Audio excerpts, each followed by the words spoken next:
Sabe como às vezes um único momento, uma única frase, pode mudar completamente a direção da vida de alguém? Pois é, a história de hoje é sobre isso. É a jornada de um físico e filósofo genial que, por causa de um poema, embarcou numa busca pela verdade que o levou a cruzar continentes e tradições espirituais.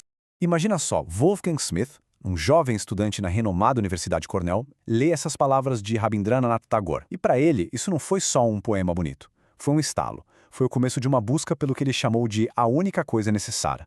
Uma verdade que ele sentia que estava faltando na vida dele. Porque, pensa bem, o cara era um crânio em física, matemática e filosofia. Mas mesmo com todo esse conhecimento, o poema despertou nele um senso de imortalidade, de propósito, que os livros e as equações não conseguiam preencher.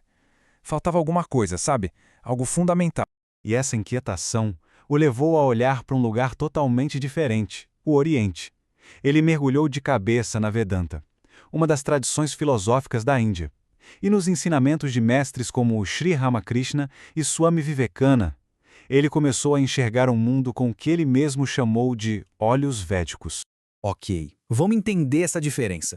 De um lado, tinha a filosofia ocidental, que ele estudava, super analítica, que busca a verdade pela razão, pelo intelecto. Do outro lado, a sabedoria védica propunha um caminho bem diferente. Não era só pensar sobre a verdade, mas realizá-la através de práticas como a yoga, para realmente superar essa barreira entre a pessoa e Deus.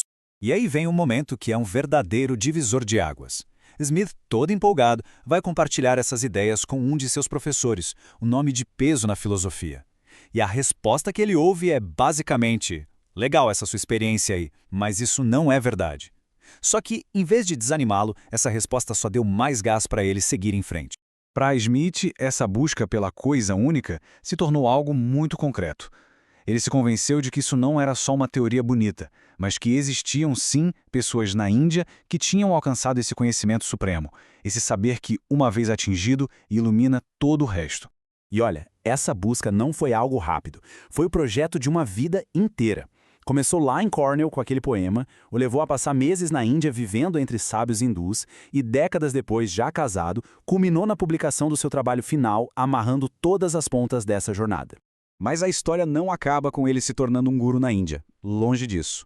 A vida deu uma reviravolta daquelas bem inesperadas, e essa virada não começou num livro de filosofia, mas dentro de casa. Foi o casamento dele, a esposa, Thea, uma mulher de fé cristã muito profunda, teve o que ele chamou de uma influência silenciosa e edificante. Através dela, ele começou a olhar de novo para as próprias raízes cristãs, aquelas que ele tinha deixado para trás havia muito tempo. E alguns textos específicos foram como chaves que abriram novas portas para ele. Ler sobre a vida de Santa Catarina de Siena, estudar os comentários de Santo Agostinho, tudo isso o fez perceber o que ele chamou de diferença categórica entre os objetivos das duas tradições. Uma coisa era a fusão com o absoluto na Vedanta, outra bem diferente era a união com Deus no cristianismo. E aí vem a grande conclusão dele. Depois de décadas imerso no pensamento oriental, de ter vivido e respirado aquela filosofia, ele chega a essa realização pessoal e poderosa. No fundo, ele era, nas palavras dele, incuravelmente cristão. O DNA espiritual dele era aquele.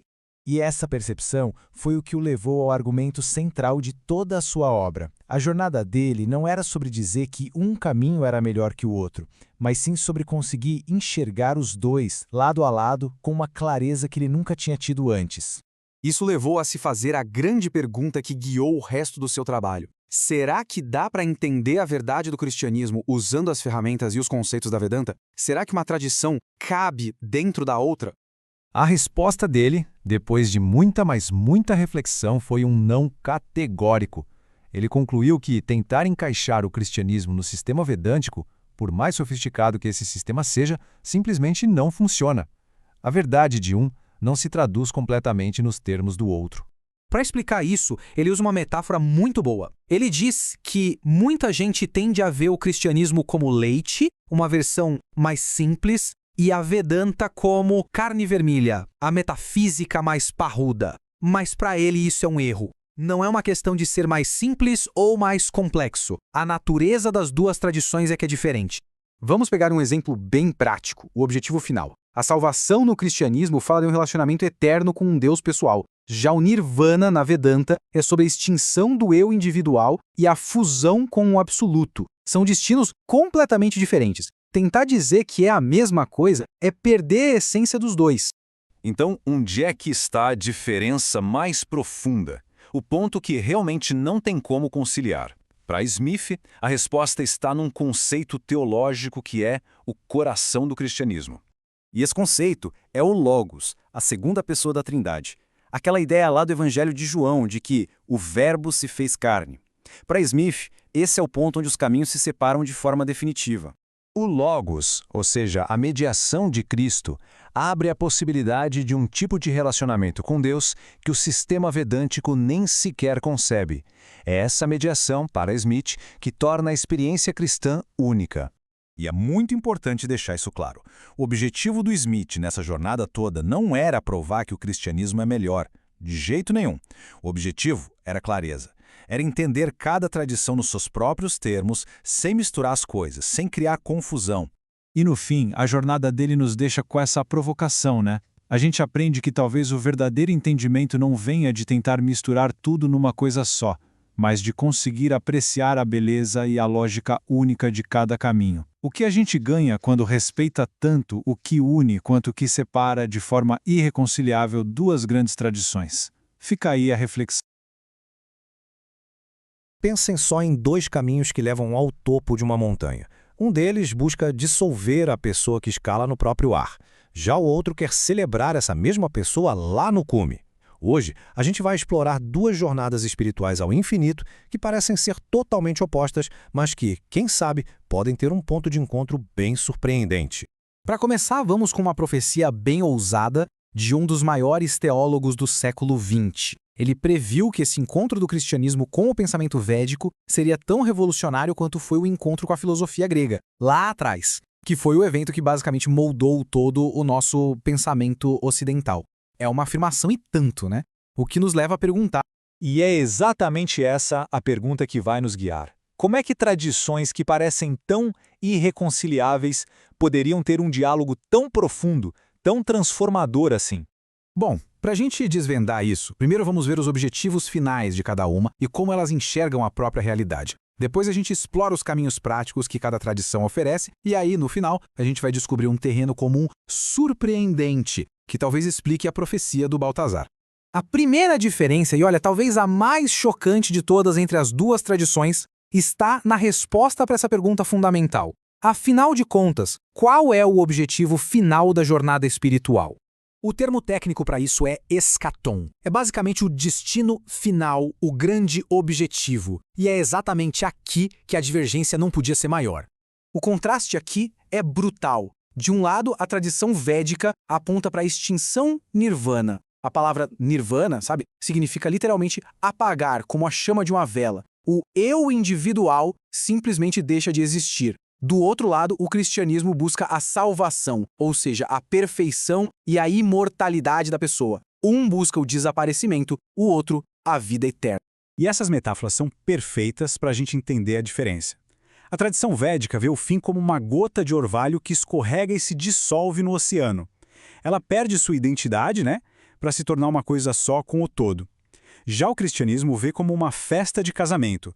É uma união onde as duas partes, Deus e a alma, continuam distintas, mas estão unidas para sempre em amor. Tá, mas por que esses destinos são tão diferentes? A resposta está numa divergência ainda mais profunda. A maneira como cada uma entende o que é a própria realidade. Essa citação do Bhagavad Gita é a chave para entender a visão védica. Ela traça uma linha bem clara. Só aquilo que é eterno e que não muda é que é real de verdade. Todo o resto, sabe, o mundo que a gente percebe que está sempre mudando, no fim das contas não é o real com R maiúsculo. E nossa, isso tem implicações gigantescas. A analogia clássica para explicar isso é a da cobra na corda. Imagina que está meio escuro e no chão você vê uma corda e acha que é uma cobra. O medo que você sente é real, mas a cobra não existe. Para o pensamento védico, o mundo que a gente vive, incluindo o nosso próprio eu, é como a cobra. É uma percepção equivocada. A única coisa real mesmo é a corda, o ser por trás de tudo. Já o cristianismo, por outro lado, faz uma afirmação impressionante. A encarnação, a crença de que o próprio Deus se tornou humano em Cristo, dá um valor sagrado ao mundo material. Isso quer dizer que a pessoa humana não é uma ilusão a ser superada, mas sim uma criação valiosíssima destinada a uma união eterna com seu Criador. Bom, com visões de mundo tão diferentes, faz todo sentido que os caminhos práticos para chegar no absoluto também sejam bem diferentes. Então, como se chega lá em cada tradição? O caminho védico pode ser resumido na prática do yoga, que Patanjali definiu como Chittavriti Nirodha.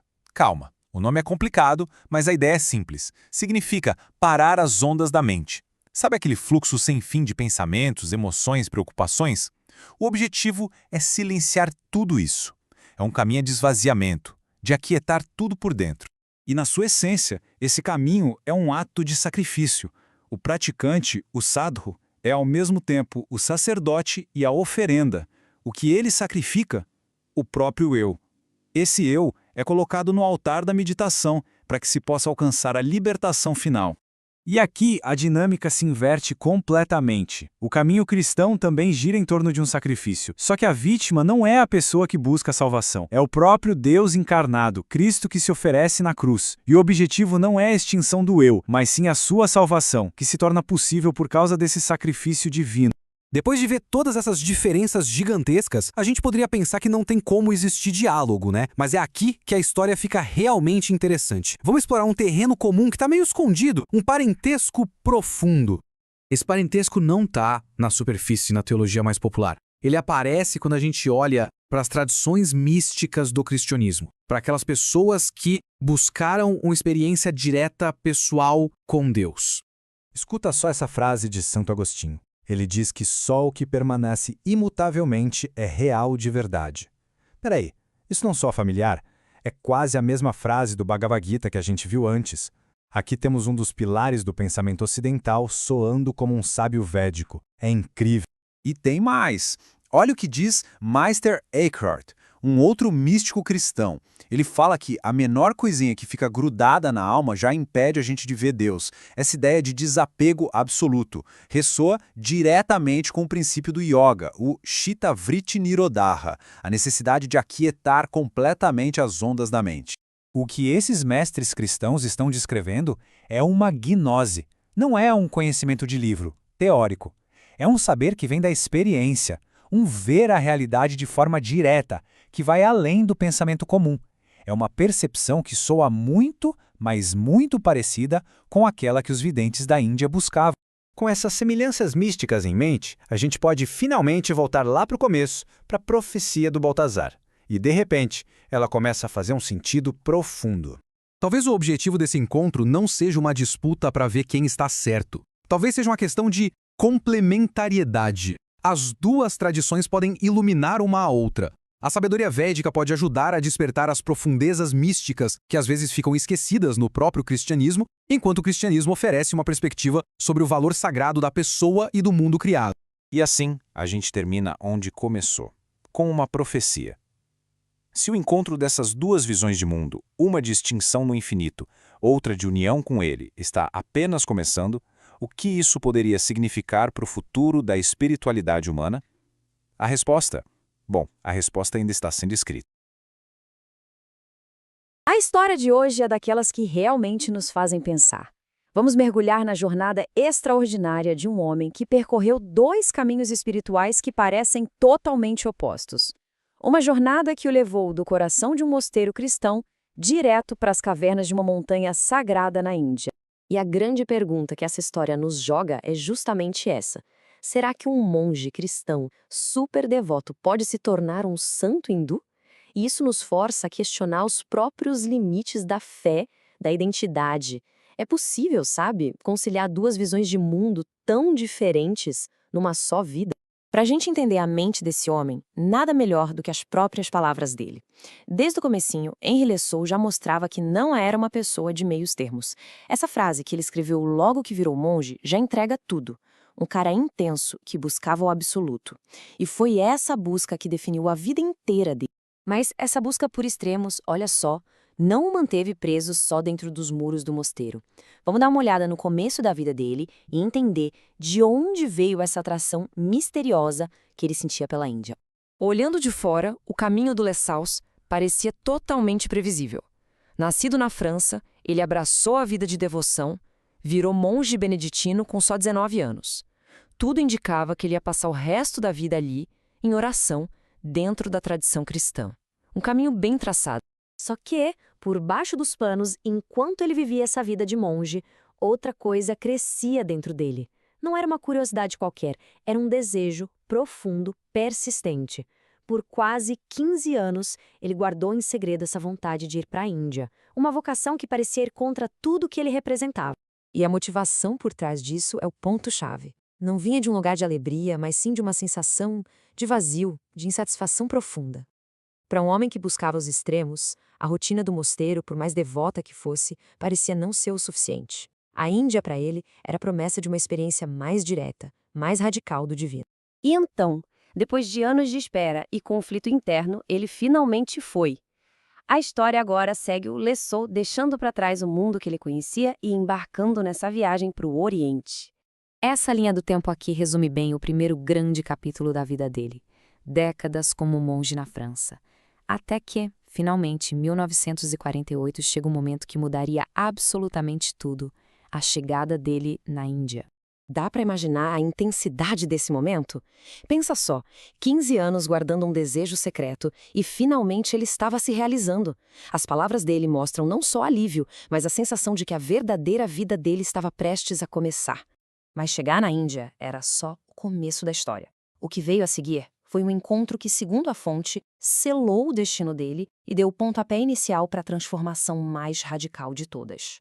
O cenário aqui é muito importante. Arunachala é um lugar de um poder espiritual imenso na Índia. E foi lá que Lessó encontrou uma das figuras espirituais mais importantes do século XX, Ramana Maharshi, um sábio que vivia ali, na base da montanha. Para entender o impacto desse encontro, a gente precisa entender a presença do Maharshi. Os relatos não falam de grandes conversas ou discursos, falam de algo muito mais direto e poderoso, o olhar dele. Era como uma força que saía dele, uma comunicação que ia além das palavras. E essa citação aqui ilustra perfeitamente a experiência. Não era uma coisa intelectual, sabe? Era uma transmissão de energia espiritual. As pessoas descreviam uma sensação de paz, de iluminação, só de estar ali, na presença dele. E aqui, a gente tem a reação do próprio Lessox. As palavras dele são quase violentas, cataclísmicas. Não é a linguagem de alguém que está mudando de ideia aos poucos. É a linguagem de uma ruptura total. Naquele momento, algo dentro dele se quebrou e se refez de uma forma completamente nova. Aquele encontro foi o gatilho, e o que aconteceu depois não foi uma tentativa de misturar um pouco de sabedoria oriental na sua vida de monge. Não, foi uma transformação completa, por fora e por dentro. Olha, nada ilustra melhor essa mudança radical do que essa comparação. De um lado, a vida estruturada, comunitária de um mosteiro na Europa. Do outro, a solidão austera de um eremita numa caverna na Índia. É a jornada de uma vida inteira em 2 fotos. A transformação dele se mostrou em ações bem concretas. Ele voltou para a montanha que o chamou, abandonou o nome de batismo por um nome espiritual em sânscrito e adotou o estilo de vida de um sadhu, que é um asceta hindu errante que renuncia a tudo. E aqui a gente chega na mudança mais profunda de todas. Não foi a roupa nem o lugar, foi a consciência. A base de como ele viu o mundo mudou. A filosofia do Vedanta, especialmente a escola não dualista, tomou o lugar central. E essa visão para Lessox não apenas complementou sua fé cristã, segundo a fonte, ela a substituiu completamente. E isso nos leva ao conflito central que a fonte analisa de perto. Como é que dá para conciliar esses 2 universos? É possível mesmo servir a 2 mestres espirituais tão diferentes? É aqui que a gente vê a incompatibilidade teológica, segundo essa análise. No cristianismo, o objetivo final é a salvação. A alma volta para Deus, mas ela continua sendo ela mesma em comunhão eterna. Já no Vedanta não dualista, a meta é outra, é a libertação. Não é um retorno, é o despertar para a verdade de que o eu separado sempre foi uma ilusão. O objetivo é a dissolução completa do eu na realidade última. A fonte que a gente analisa usa essa citação bíblica para resumir o dilema do Lessó. A ideia é que essas 2 visões de mundo não são só diferentes. Elas apontam para destinos finais que são opostos. Tentar seguir os 2 ao mesmo tempo seria, nessa visão, impossível. E aqui, só para ficar bem claro, a gente tem a definição da filosofia que ele abraçou, a Advaita Vedanta. É a escola do não dualismo. A ideia central é que a alma individual, o Atman, não é só uma parte da realidade última, o Brahman. Ela é essa realidade. O sentimento de ser um eu separado é a grande ilusão que precisa ser superada. Então, no fim das contas, qual identidade venceu? A fonte apresenta uma conclusão bem clara sobre o destino final da jornada de Lessol. A conclusão da análise é direta. A pessoa que emerge no final não é um cristão hindu que mistura as duas coisas. É um sadhu completo. A forma como ele enxerga a realidade se tornou totalmente vedântica. E assim, a gente termina com o grande desafio que a vida de Henry Lessol nos deixa de acordo com essa análise. A jornada dele levanta uma questão profunda para a fé ocidental.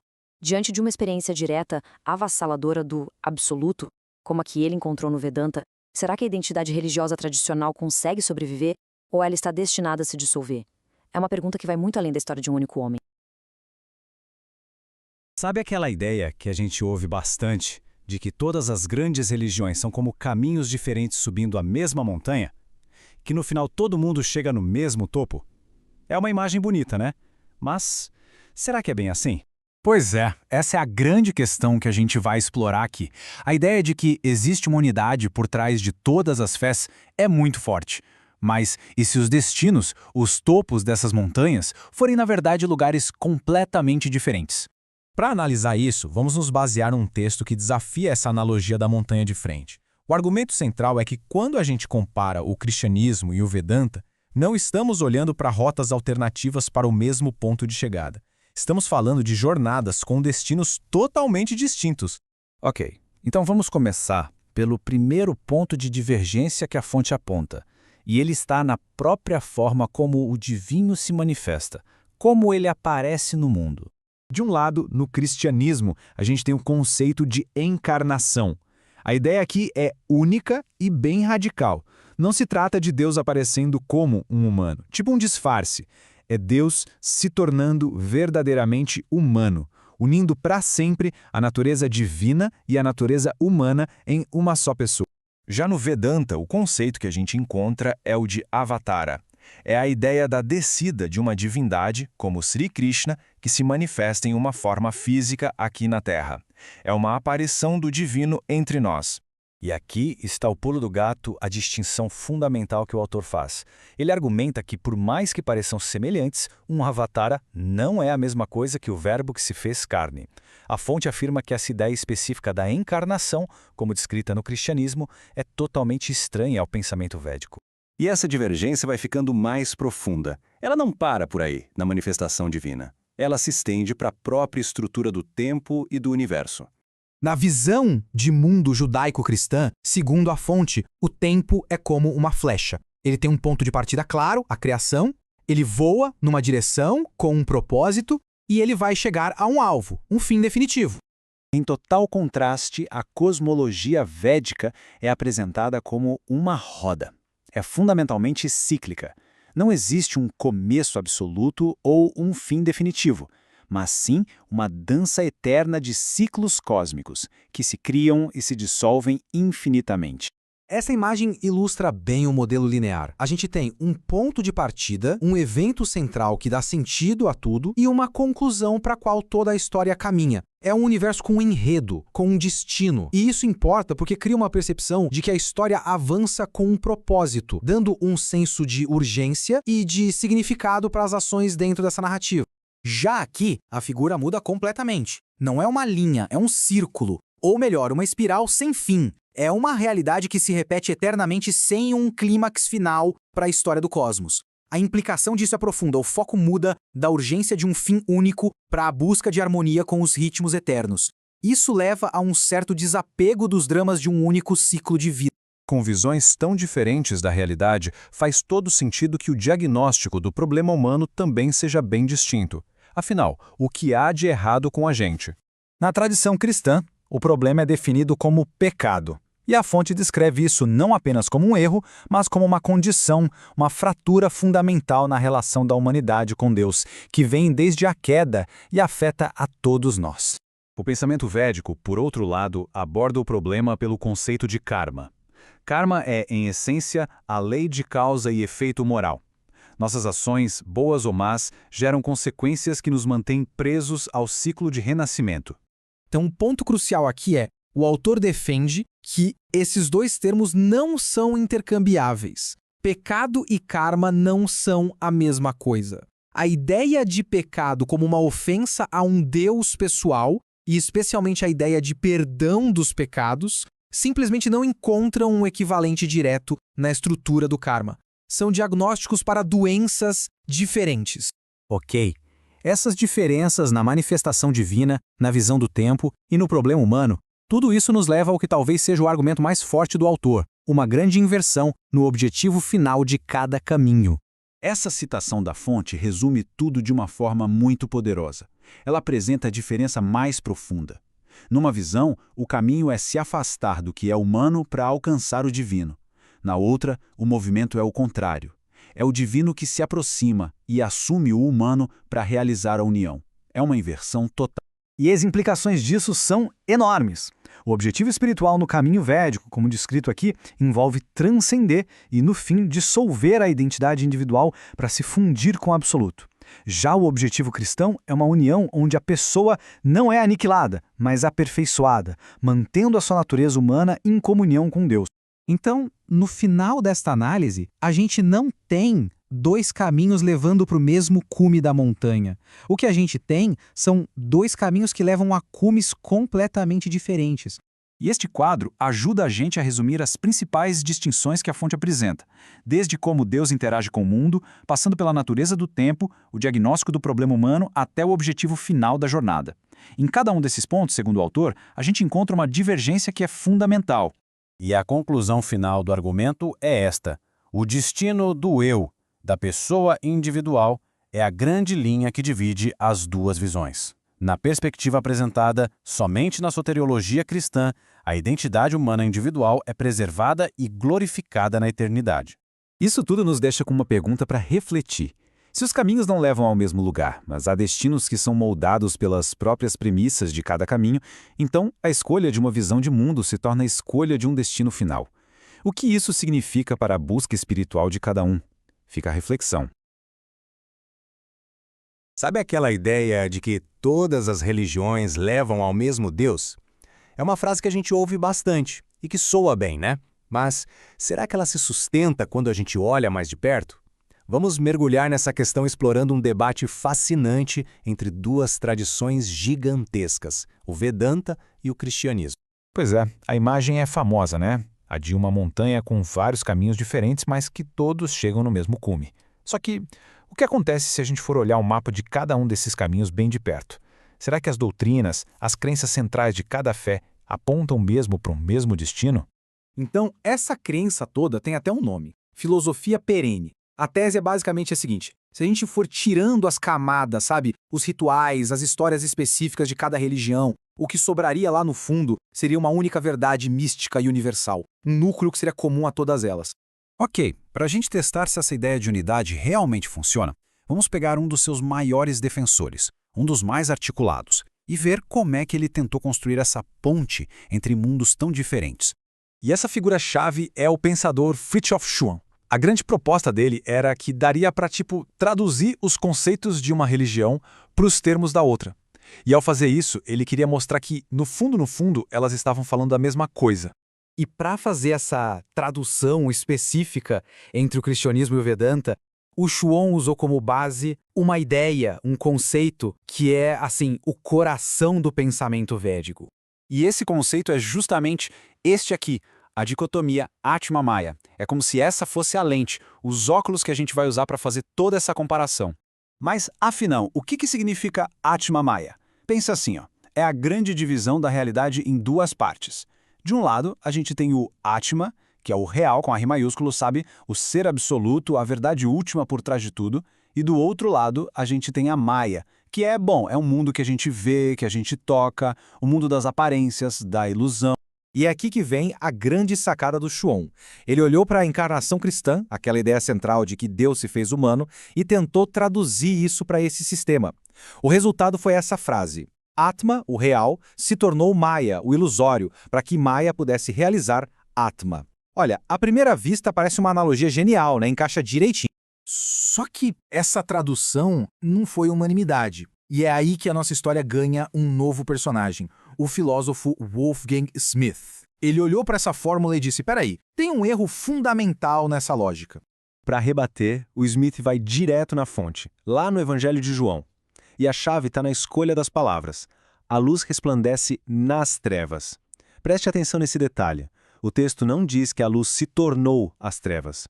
É uma diferença sutil, mas que muda tudo.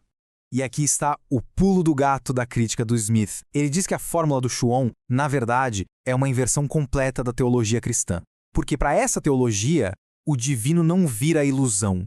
Ele entra no mundo, na realidade que a gente conhece, mas sem nunca, jamais, deixar de ser quem ele é.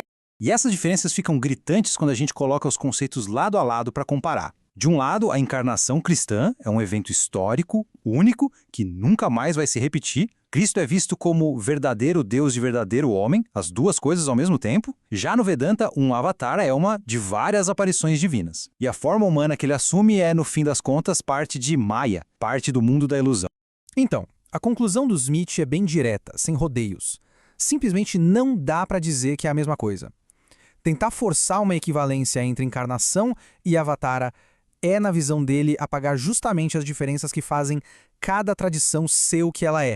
Mas o argumento do Smith não para por aí. Ele vai mais fundo. Ele vai dizer que o cristianismo tem uma espécie de sistema operacional metafísico que é incompatível com essa dualidade simples do Vedanta. E qual é a peça que, segundo Smith, está faltando no quebra-cabeça do Schuon? É a doutrina mais particular do cristianismo, a Santíssima Trindade. É justamente essa ideia que, para ele, impede que o cristianismo seja traduzido ou reduzido aos termos do Vedanta. Para explicar como isso funciona, o Smith busca ajuda num teólogo místico, o mestre Eckhart, e numa frase dele bem enigmática. Essa frase é a chave para entender o argumento todo. Vamos decifrar isso juntos. A interpretação do Eckhart é mais ou menos assim. A primeira coisa que se ouve é a palavra de Deus, o Verbo se manifestando no mundo. Esse é o Filho. Mas, e aí vem o ponto, não acaba aí. A segunda coisa ouvida é a ação do Espírito Santo, que age dentro desse mundo para, digamos, redimi-lo, para dissipar a ilusão. O resultado, não temos só uma oposição entre a fonte, que seria o Pai, e a manifestação, o Filho. Temos também um terceiro elemento, o Espírito, que é o mediador. E essa, para Smith, é a grande sacada. A Trindade coloca na mesa um terceiro elemento, um tertium quid, que quebra essa lógica binária. Em vez de ter só uma oposição estática entre o ser, o Atma, e a ilusão, Maya, o cristianismo propõe uma relação dinâmica, mediada entre o Criador e a criação. E essa mediação acontece justamente através do Filho e do Espírito. E olha, essa discussão toda não é só um papo-cabeça abstrato, não. Essas diferenças teológicas têm consequências bem práticas. Elas geram visões de mundo totalmente diferentes, sobre o tempo, a história e o propósito de tudo. A gente vê isso claramente no jeito como cada tradição encara o tempo. A cosmologia védica, em geral, é cíclica. O universo passa por ciclos sem fim de criação, destruição, recomeço. É como uma grande roda que gira eternamente. Já a visão cristã é linear. A história é como uma flecha. Ela teve um começo, está indo para algum lugar e tem um fim com propósito, um evento final chamado de parousia. Com tudo isso, a gente chega na conclusão final e bem forte do Wolfgang Smith. Para ele, Vedanta e cristianismo estão longe de ser apenas caminhos diferentes para a mesma montanha. Na verdade, são religiões fundamentalmente distintas, chegando a ser opostas em suas estruturas mais profundas e nas suas visões de mundo. O que nos traz de volta a nossa metáfora da montanha, lá do começo. A questão que fica é: será que nessa ânsia de dizer que todos os caminhos levam ao mesmo topo, a gente não acaba, sei lá, achatando a montanha? Ao focar só no que as religiões têm em comum, será que não corremos o risco de ignorar justamente aquilo que as torna únicas, complexas e, no fim, profundas? É uma pergunta que fica no ar. Vamos pensar numa coisa. E se a ciência moderna, com toda a sua força, estivesse deixando passar uma forma inteira de entender a realidade? Uma sabedoria antiga que não vê o universo como matéria aleatória, mas como algo cheio, sabe? Permeado de significado.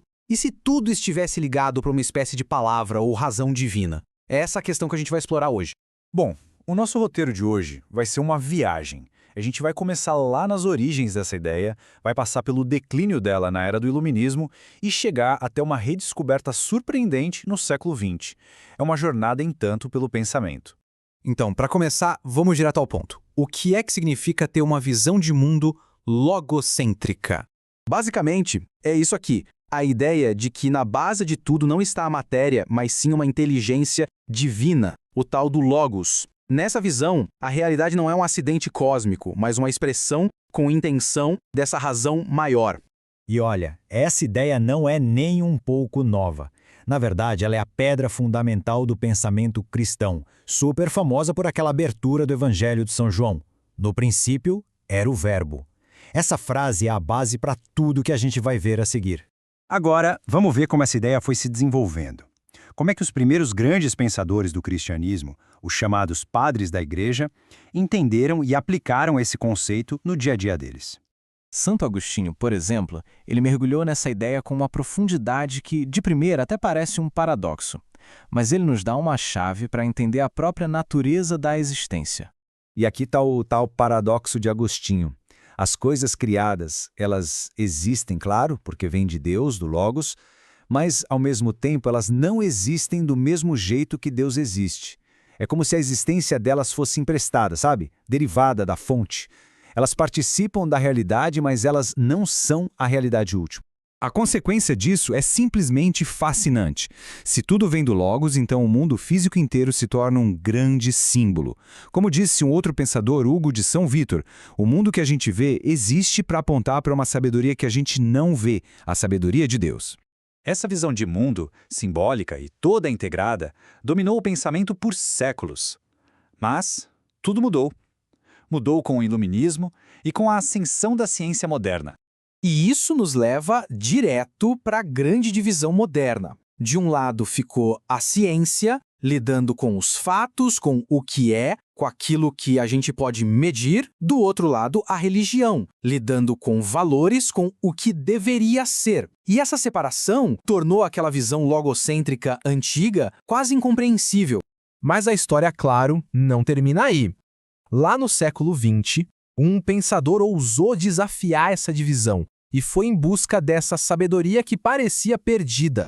Esse pensador é Jean Borella, um filósofo francês que, desde muito jovem, sentia que a filosofia moderna não dava conta de tudo. Ele mesmo se descrevia como um platônico por instinto, porque estava sempre buscando uma realidade maior por trás do mundo que a gente vê.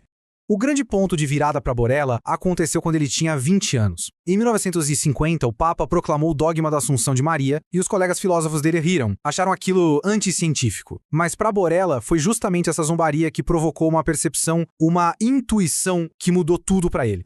Essa pergunta do Borella captura perfeitamente a tensão da era moderna, né? Como é que a mesma mente que entende como funcionam as ondas de rádio pode aceitar a ascensão? Parecia que existia uma incompatibilidade total entre a ciência e o sagrado.